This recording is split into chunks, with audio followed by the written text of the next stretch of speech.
Praise the lord. ಯೇಸು ಕ್ರಿಸ್ತನ ಉನ್ನತವಾದಂಥ ನಾಮದಲ್ಲಿ ನೀವೆಲ್ಲರಿಗೂ ನಮ್ಮ ಜೀಸಸ್ ಲವ್ಸ್ ಪ್ರೇಯರ್ ಮಿನಿಸ್ಟ್ರೀಸ್ ಮೂಲಕ ವಂದನೆಗಳನ್ನ ಸಲ್ಲಿಸ್ತಾ ಇದ್ದಾರೆ.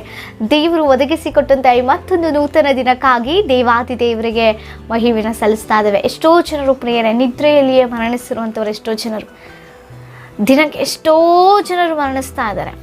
ಹೌದಾ? ಎಷ್ಟೋ ಕಾರಣಾಂತರಗಳಿಂದ.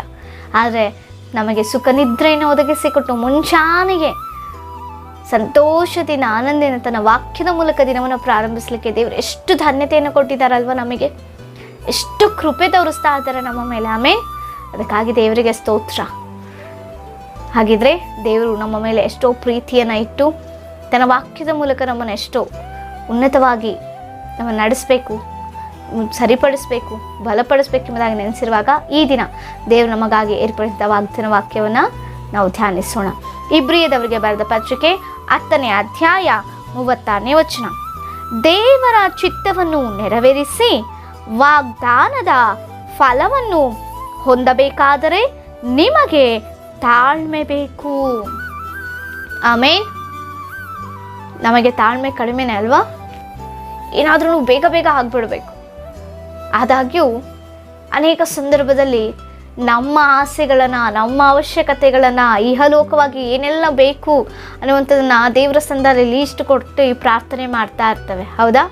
ಅಪ್ಪ, ನನಗೆ ಅದು ಸಹಾಯ ಮಾಡಿ, ಇದು ಸಹಾಯ ಮಾಡಿ, ಹೀಗೆ ನಡೆಸು, ಆಗ ನಡೆಸು, ಕೆಲಸ ಕೊಡು ಎಂಬುದಾಗಿ. ಆದರೆ ಪ್ರಿಯರೇ, ವಾಕ್ಯ ಹೇಳಲ್ಪಡ್ತಾ ಇದೆ, ಯಾವಾಗ ನಾವು ಆತನ ಮಕ್ಕಳಾಗಿದ್ದೇವೋ ಆತನ ಚಿತ್ತವನ್ನು ನೆರವೇರಿಸುವಂಥವರಾಗಿದ್ದೇವೆ. ಇದು ನಾವು ಜ್ಞಾಪಕದಲ್ಲಿ ಇಟ್ಕೊಳ್ಬೇಕು. ಕೇವಲ ಇಹಲೋಕ ಸಂಬಂಧವಾದ ಅವಶ್ಯಕತೆಗಳಿಗಾಗಿ ದೇವರ ಸಮ್ಮುಖಕ್ಕೆ ಬರುವಂಥದ್ದಲ್ಲ, ದೇವರನ್ನ ಪ್ರಾರ್ಥಿಸುವಂಥದ್ದಲ್ಲ. ಮೊದಲನೇದಾಗಿ ಆತನ ಚಿತ್ತವನ್ನು ನೆರವೇರಿಸುವಂಥ ಮಕ್ಕಳಾಗಿ ಇರಬೇಕು. ಯಾವಾಗ ನಾವು ಆತನ ಚಿತ್ತವನ್ನು ನೆರವೇರಿಸ್ತೇವೋ ಆತನು ನಮಗಾಗಿ ಏರ್ಪಡಿಸಿದ ಅತ್ಯಮೂಲ್ಯವಾದ ವಾಗ್ದಾನ ಫಲವನ್ನು ನಾವು ಅನುಭವಿಸಲಿಕ್ಕೆ ಸಾಧ್ಯ ಆಗುತ್ತೆ. ಅದು ತಕ್ಷಣ ಸಿಗಲ್ಲ. ಆ ಒಂದು ವಾಗ್ದಾನ ಫಲ ಎಷ್ಟೋ ಅತ್ಯಮೂಲ್ಯವಾಗಿರುವಂಥದ್ದು, ಅದೆಷ್ಟೋ ಶ್ರೇಷ್ಠವಾಗಿರುವಂಥದ್ದು, ಎಲ್ಲರಿಗೂ ದಕ್ಕುವಂಥದ್ದಲ್ಲ. ಅದು ಆತನ ಮಕ್ಕಳಿಗೆ, ಆತನ ಚಿತ್ತದ ಪ್ರಕಾರ ನಡೆಯುವಂಥವ್ರಿಗೆ, ನಿಜವಾಗಿಯೂ ಆತನ ಚಿತ್ತವನ್ನು ನೆರವೇರಿಸುವ ಮಕ್ಕಳಾಗಿ ಇದ್ದೇವಾ? ಮೊದಲು ಆಲೋಚನೆ ಮಾಡೋಣ. ದೇವರಿಂದ ಎಲ್ಲ ಹೊಂದಿಕೊಳ್ಬೇಕೆಂಬುದಾಗಿ ನೆನೆಸುವಾಗ ನಾವು ದೇವರಿಗಾಗಿ ಏನು ಮಾಡಬೇಕು ಅನ್ನುವಂಥದ್ದನ್ನು ಕೂಡ ನಾವು ಜ್ಞಾಪಿಸಿಕೊಳ್ಬೇಕು. ಹೌದಲ್ವಾ? ಅಪ್ಪ, ನಿನಗಾಗಿ ನಾನು ಏನು ಮಾಡಬೇಕು? ನಿನ್ನ ಚಿತ್ತ ಏನು ಸ್ವಾಮಿ ನನ್ನ ಜೀವನದಲ್ಲಿ? ನೀನು ಏನು ಉದ್ದೇಶ ಇಟ್ಟಿದ್ಯಾ? ನನ್ನನ್ನು ಯಾಕೆ ಬದುಕಿಸ್ತಾ ಇದೆಯಾ? ಈ ದಿನವನ್ನು ಯಾಕೆ ಕೊಟ್ಟಿದ್ಯಾ? ಈ ದಿನ ನಾನು ಏನು ಮಾಡಬೇಕಾಗಿದೆ ನಿನಗೋಸ್ಕರ? ಯಾಕೆ ಇಷ್ಟೊಂದು ಒಳ್ಳೆ ರೀತಿಯಲ್ಲಿ ನಾನು ನಡೆಸ್ತಿದ್ಯಾ? ಆರೋಗ್ಯ ಕೊಡ್ತಾ ಇದೆಯಾ? ಆಮೇನ್. ದೇವರೇ, ಸಹಾಯ ಮಾಡು. ನಿನ್ನ ಚಿತ್ತದ ಪ್ರಕಾರ ನಡೆಯುವಂತೆ ಕೃಪೆ ಕೊಡು.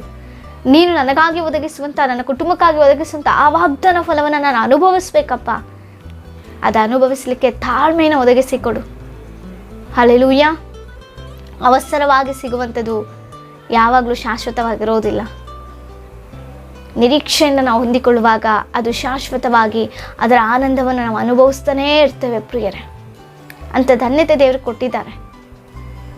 ಆಲೋಚನೆ ಮಾಡೋಣ, ಆತನ ಚಿತ್ತದ ಪ್ರಕಾರ ನಡೆಯೋಣ. ಅನೇಕ ಸಂದರ್ಭ ನಾವು ಅಂದುಕೊಳ್ತೇವೆ ಅಷ್ಟೇ, ಆತನ ಚಿತ್ತ ಪ್ರಕಾರ ನಡಿಬೇಕು. ನೂತನ ವರ್ಷದಲ್ಲಿ ಆತನ ಒಂದು ದೃಷ್ಟಿಕೋನದಲ್ಲಿ ನಾನು ಒಳ್ಳೆ ರೀತಿಯಾಗಿರಬೇಕು, ನಾನು ಅದನ್ನು ಬಿಟ್ಬಿಡ್ಬೇಕು, ಇದನ್ನು ಬಿಟ್ಬಿಡ್ಬೇಕು ಎಂಬುದಾಗಿ ನಿರ್ಧಾರ ತೆಗೆದುಕೊಳ್ಳುವಂಥ ನಾವು ಸ್ವಲ್ಪ ಸಮಯದ ನಂತರ, ಸ್ವಲ್ಪ ಕಾಲವಾದ ನಂತರ ಅದನ್ನು ಮರೆತು ಮತ್ತೆ ಅದಾ ಪ್ರಕಾರ ನಾವು ನಡೀತಾ ಇರ್ತೇವೆ. ಅಂಥ ಜೀವನ ನಮ್ಮಲ್ಲಿ ಏನಾದ್ರು ಇದೆಯಾ? ಪರೀಕ್ಷಿಸಿಕೊಳ್ಳೋಣ ಈ ಮುಂಜಾನೆಯಲ್ಲಿ. ಅಂಥ ಜೀವನವನ್ನು ಬಿಟ್ಟು ದೇವರಿಗಾಗಿ ಬದುಕೋಣ, ದೇವರಿಗೆ ಮೊದಲ ಸ್ಥಾನ ಕೊಡೋಣ, ಆತನ ಚಿತ್ತವನ್ನು ನೆರವೇರಿಸುವಂಥ ಮಕ್ಕಳಾಗಿ ನಾವು ಜೀವಿಸೋಣ. ಪರಲೋಕದ ತಂದೆಗೆ ತನ್ನ ಒಬ್ಬನೇ ಒಬ್ಬ ಮಗ, ಏಕೈಕ ಮಗ, ಅದ್ವಿತೀಯ ಮಗನಾದಂಥ ಯೇಸು ಕ್ರಿಸ್ತನು ದೇವರ ಚಿತ್ತವನ್ನು ನೆರವೇರಿಸಿ ಸಿಂಹಾಸನಾಸೀನನಾಗಿ ಮತ್ತೆ ತಿರುಗಿ ಬರಲಿಕ್ಕಿದ್ದಾರೆ. ಆತನ ಮಕ್ಕಳಂತ ನಾವು ನಮ್ಮ ದೇವರ ಚಿತ್ತವನ್ನು ನಾವು ನೆರವೇರಿಸಬೇಕು. ಆಮೇನ್. ಅದರ ಒಂದು ಪ್ರತಿಫಲ ಏನು ಗೊತ್ತಾ? ವಾಗ್ದಾನದ ಫಲ ಅನುಭವಿಸುವಂಥವರಾಗಿರಬೇಕು. ಎಷ್ಟು ಜನರು ಆತನ ಚಿತ್ತಂತೆ ನಡೆದುಕೊಳ್ಳಲಿಕ್ಕೆ ನಾವು ಪ್ರಯತ್ನ ಪಟ್ಟಿದ್ದೇವೆ, ಪ್ರಾರ್ಥಿಸ್ತಾ ಇದ್ದೇವೆ. ಈ ಮುಂಚಾನೆಯಿಂದ ಪ್ರಾರ್ಥಿಸೋಣ. ಅಪ್ಪ, ನಿನ್ನ ಚಿತ್ತ ನನ್ನ ಕುಟುಂಬದಲ್ಲಿ, ನಿನ್ನ ಚಿತ್ತ ನನ್ನ ಜೀವನದಲ್ಲಿ ನೆರವೇರಲಿ ಎಂಬುದಾಗಿ. ಅನೇಕ ಸಂದರ್ಭದಲ್ಲಿ ಅನೇಕ ಕಾರ್ಯಗಳಿಗೆ ನಾವು ದೇವರ ಚಿತ್ತವನ್ನು ಕೇಳೋದೇ ಇಲ್ಲ. ಮುಖ್ಯವಾಗಿ ದೇವರು ನಮ್ಮನ್ನು ಯಾಕೆ ಆರಿಸ್ಕೊಂಡು ಈ ಲೋಕದ ಯಾತ್ರೆಯಲ್ಲಿ ಇದೇ ರೀತಿ ಬದುಕಿಸ್ತಾ ಇದ್ದಾರೆ ಅನ್ನುವಂಥ ಆ ಅನುಭವದಲ್ಲಿ ಕೂಡ ನಾವು ಗ್ರಹಿಸಿಕೊಳ್ಳಲಾಗದಂತೆ ನಮಗೆ ಇಷ್ಟವಾದ ರೀತಿಯಲ್ಲಿ ನಮಗೆ ಬೇಕಾದದ್ದನ್ನು ದೇವರ ಸಮ್ಮುಖದಲ್ಲಿ ಕೇಳ್ತಾ ಇರ್ತೇವೆ. ನಿನ್ನ ಚಿತ್ತದ ಪ್ರಕಾರ ನನ್ನನ್ನು ನಡೆಯುವಂತೆ ಮಾಡು ಸ್ವಾಮಿ. ಹಲ್ಲೆಲೂಯಾ. ಈ ರೀತಿಯಾಗಿ ನಾವು ಪ್ರಾರ್ಥಿಸ್ಬೇಕು ಪ್ರಿಯರೇ. ಈಗ ಪ್ರಾರ್ಥಿಸಿದ್ರೇ ದೇವರಿಗೆ ಇನ್ನೂ ಹತ್ತಿರವಾಗ್ತೇವೆ, ದೇವರಲ್ಲಿ ಇನ್ನೂ ಐಕ್ಯವುಳ್ಳವರಾಗಿ ಜೀವಿಸ್ಲಿಕ್ಕೆ ಸಾಧ್ಯ ಆಗುತ್ತೆ. ಆಮೇನ್. ಪ್ರಾರ್ಥಿಸೋಣವಾ, ಕೇಳೋಣವಾ ಈ ಮುಂಚಾನೆಯಿಂದ. ಇದುವರೆಗೂ ನೀವು ಕೇಳ್ತಾ ಇದ್ರೆ ದೇವರಿಗೆ ಸ್ತೋತ್ರ. ಆತನ ಚಿತ್ತದ ಪ್ರಕಾರ ನಡೀಲಿಕ್ಕೆ, ಆತನ ಒಂದು ವಾಗ್ದಾನ ಫಲವನ್ನು ಅನುಭವಿಸಲಿಕ್ಕೆ ನೀವು ಇನ್ನೂ ತಾಳ್ಮೆ ಉಳ್ಳವರಾಗಿ, ನಾವೆಲ್ಲರೂ ತಾಳ್ಮೆ ಉಳ್ಳವರಾಗಿ ಎದುರು ನೋಡುವಂಥವರಾಗಿದ್ದೇವೆ. ಹಲ್ಲೆಲೂಯಾ. ತಾಳ್ಮೆ ಬಹಳ ಮುಖ್ಯ. ಅನೇಕ ಜನರಲ್ಲಿ ತಾಳ್ಮೆ ಇಲ್ಲದೆ ಅವಸರವಾಗಿ ತಮ್ಮ ಜೀವನದಲ್ಲಿ ದೇವರ ಚಿತ್ತವನ್ನು ಅರಿತುಕೊಳ್ಳದೆ ಮುಂದೆ ಸಾಕ್ತಾ ಎಷ್ಟೋ ನಷ್ಟಗಳನ್ನು ಹೊಂದಿಕೊಂಡಿದ್ದಾರೆ. ಅಯ್ಯೋ, ಸ್ವಲ್ಪ ಎದುರು ನೋಡಿದರೆ ಚೆನ್ನಾಗಿರ್ತಿತ್ತು, ಸ್ವಲ್ಪ ಆಲೋಚನೆ ಮಾಡಿದರೆ ಚೆನ್ನಾಗಿರ್ತಿತ್ತು, ಸ್ವಲ್ಪ ಕಾದಿದ್ರೆ ಚೆನ್ನಾಗಿರ್ತಿತ್ತು ಎಂಬುದಾಗಿ ತದನಂತರ ನಷ್ಟ ಹೊಂದಿದ ನಂತರ ಅನುಭವಿಸಕ್ಕೆ ಬರುತ್ತೆ ಪ್ರಿಯರೇ. ಅದು ಬೇಡ. ನಮ್ಮ ಜೀವನದಲ್ಲಿ ನಿರೀಕ್ಷಿಸೋಣ, ತಾಳ್ಮೆಯಿಂದ ಇರೋಣ, ಆ ಒಂದು ರುಚಿಯನ್ನು ನೋಡೋಣ, ದೇವರ ವಾಗ್ದಾನ ಫಲವನ್ನು ಅನುಭವಿಸೋಣ. ಇದೆಲ್ಲರಿಗೂ ಸಿಗೋದಿಲ್ಲ. ಆತನ ಚಿತ್ತವನ್ನು ನೆರವೇರಿಸೋಣ. ಮಗನಾಗಿ ನೀನು ನಾನು ಇರೋದಾದರೆ ಅದರ ಅನುಭವಕ್ಕೆ ನಾವು ಬರ್ತೇವೆ. ಅದರ ಒಂದು ಒಂದು ಒಂದು ರುಚಿಯೇ ಬೇರೆ ರೀತಿ ಇರುತ್ತೆ. ಆಮೇನ್. ಅಂಥ ಸ್ಥಿತಿಯಲ್ಲಿ ದೇವರು ನಮ್ಮನ್ನು ನಡೆಸಲಿ, ದೇವರು ನಮ್ಮೆಲ್ಲರನ್ನ ಆಶೀರ್ವದಿಸಲಿ, ದೇವರು ಈ ವಾಗ್ದಾನ ಮೂಲಕ ಆಶೀರ್ವದಿಸಲಿ. ನಿಮ್ಮ ಏನೇ ವಿಜ್ಞಾಪನೆಗಳಿದ್ರೆ ನಮಗೆ ತಿಳಿಸಿಕೊಡಿ. ನಿಮಗಾಗಿ ನಾವು ಪ್ರಾರ್ಥಿಸುವವರಾಗಿದ್ದೇವೆ. ಪ್ರಾರ್ಥಿಸಿಕೊಳ್ಳೋಣ. ಪರಿಶುದ್ಧರು, ಉನ್ನತರ ಅಂತ ದೇವರೇ, ಕೃಪಾಳುವೆ, ದಯಾಳುವೆ, ಸ್ತೋತ್ರ. ಜೀವ ಸ್ವರೂಪನ ಅಂತ ದೇವರೇ ಸ್ತೋತ್ರ ಸ್ವಾಮಿ. ಒಂದು ಸಮಯದಲ್ಲಿ ಉದಯ ಕಾಲದಲ್ಲಿ ಕರ್ತನೆ ಯಾರೆಲ್ಲ ವಾಗ್ದಾನ ನೋಡ್ತಾರೆ ಅವರೆಲ್ಲರ ಜೀವನದಲ್ಲಿ ನಿನ್ನ ಚಿತ್ತವನ್ನು ನೆರವೇರಿಸುವಂಥ ಅನುಭವದ ಮಾರ್ಗದಲ್ಲಿ ನಮ್ಮನ್ನೆಲ್ಲರನ್ನ ನಡೆಸಿ ಬಲಪಡಿಸು ಸ್ವಾಮಿ.